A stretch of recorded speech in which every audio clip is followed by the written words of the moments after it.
Just one thing, really.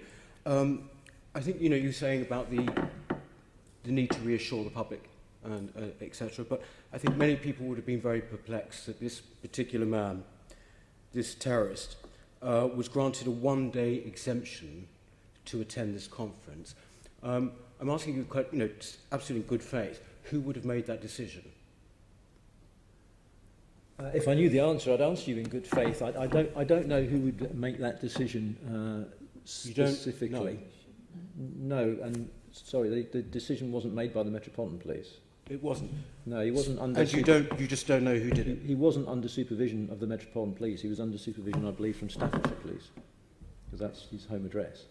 So would it have been the Home Office? Would it have been the prison? It would have been the police officers who were responsible for looking at the supervision around him. But they would have been the ones who would have given him a one-day exemption to come into London when he was back. They would have done that. Yes. And what is your view on that? Well, I think I said in my introduction, as far as anyone could see up until now, he had been complying with all of the conditions of his licence. And there's a wider debate to be had, I fully accept, around the release of prisoners and their reintroduction into society. But if the legislation was complied with, all the regulations are complied with, he was released quite properly back into society. A regime was put around him, and as far as the police were concerned, he was complying with that regime. Part of the regime and part of his reintegration was attendance at this event in London, where I believe he was expected to say a few words about his experiences.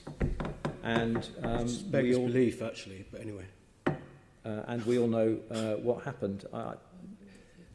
That there clearly are a number of reviews going into what was the regime, what decisions were made, by whom, when, were they the right decisions, and it would be entirely wrong for me to try and involve myself in that and second-guess those inquiries. I wasn't necessarily saying that you should personally have been involved in that. No. Sorry, you started out answering my question by saying you didn't know, but then you said it was the police.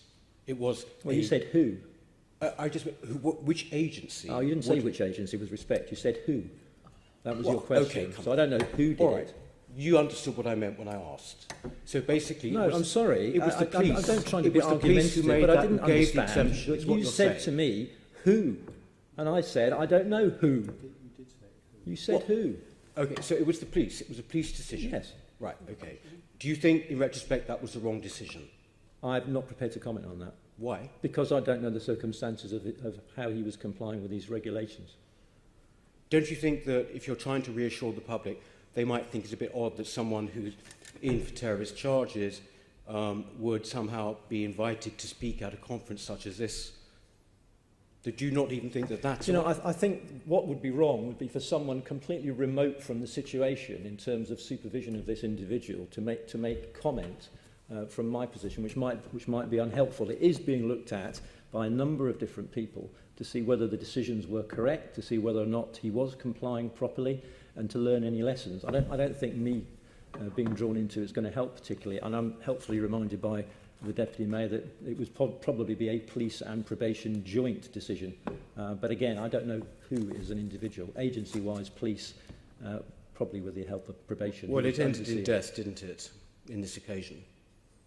Well, I think I would rather say that the person that killed the two innocent members of the public was the terrorist. Yes. Yes. Yes, exactly. I'd leave it there. Who had been given by the police a one-day exemption to come into London. I'd leave it and say the man who did it was a criminal terrorist. I think you made your point. Okay, thank you. Thank you.